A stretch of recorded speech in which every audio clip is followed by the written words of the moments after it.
Hey everyone, welcome to February. As you can see in Australia, it's still summertime, it's still blue skies and sunshine, it's great. But interestingly, in Australia, just like most Western countries, the most popular time to quit your job is actually the end of January, the start of February. And consequently, I think a lot of people would think it's also the most popular time for software process automation companies to go out and sell a lot of things. I mean, why not replace somebody who's left with some software? The reality is, it doesn't actually happen. So what I wanted to explore in today's video is the main reasons why people buy process engineering software or process automation software, and it's probably not the reasons you think.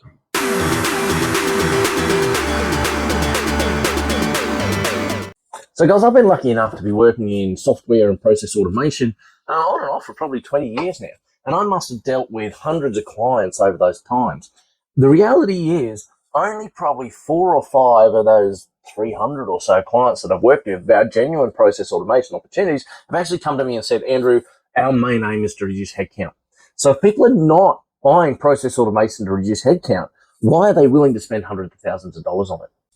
So to really understand why someone is willing to spend potentially hundreds of thousands, if not millions of dollars automating a process that's not about reducing headcount, the best way to understand that is to really delve into some of these processes and have a look at how they work in an actual business. And then we can look at where the savings are associated with automating those processes. And it might surprise you. So guys, let's have a look at a standard AP process. So this is for a non-order invoice that you might pay in your organization. So you have a supplier who raises the invoice and then sends it in, usually via email these days, but occasionally via the post. And the first question is, where do they send that to? So you might actually send it directly to accounts payable. They might send it to a buyer, or they might send it to a third person that's saved in their system. So automatically, you potentially have 3 people touching this invoice.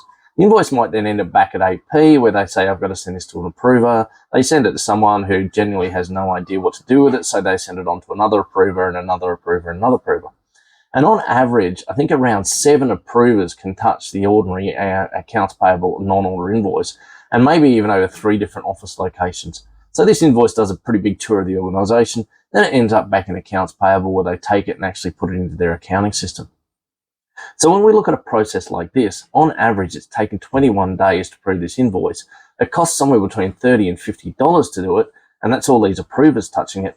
And on average, about 2% of these invoices are duplicates because it's taking so long to pay them that the supplier will send a second copy in.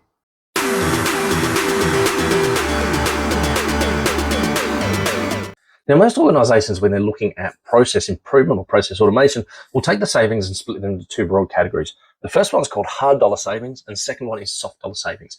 Now, soft dollar savings is basically efficiency savings for your staff.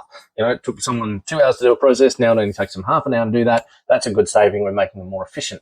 The reason it's called soft dollar is because it doesn't necessarily stop cash from flowing out of the organization in the short term. It certainly will in the long term, especially if that organization is expanding.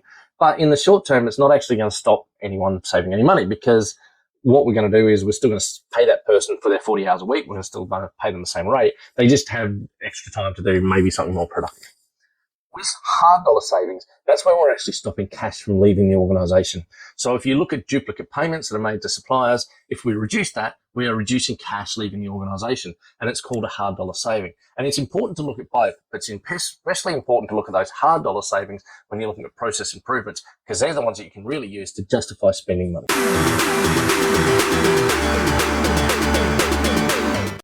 So one example I want to share with you is, many years ago, I used to work for a large central London underground rail organisation that will remain nameless.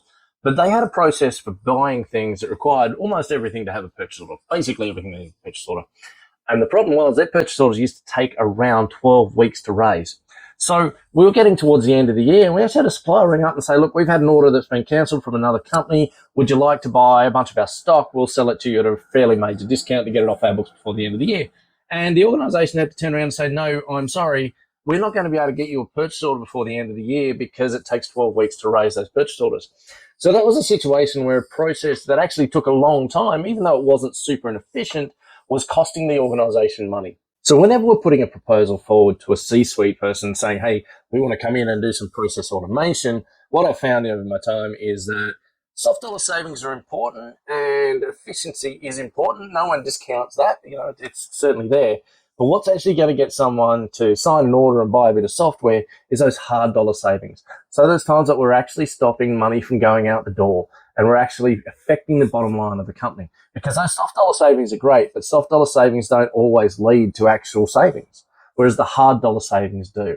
The difficult part about the hard dollar savings is that you kind of need a lot of experience to really discover where you can have those hard dollar savings and what you need to focus on to turn those hard dollar savings into a reality. Now, one of the things I've unfortunately found over the years is that a lot of the hard dollar savings are things that you can only really find with experience. So you can take someone out of university, they can be super smart, they can go through the software training process, they can learn how to apply that system, and they will actually come in and be pretty good at driving those efficiencies, those soft dollar savings, because that's what the software's set to do. They'll be able to come in and go, yep, we can adjust that process, we can take less time, we can maybe even, use mobile to automate approvals and make it faster.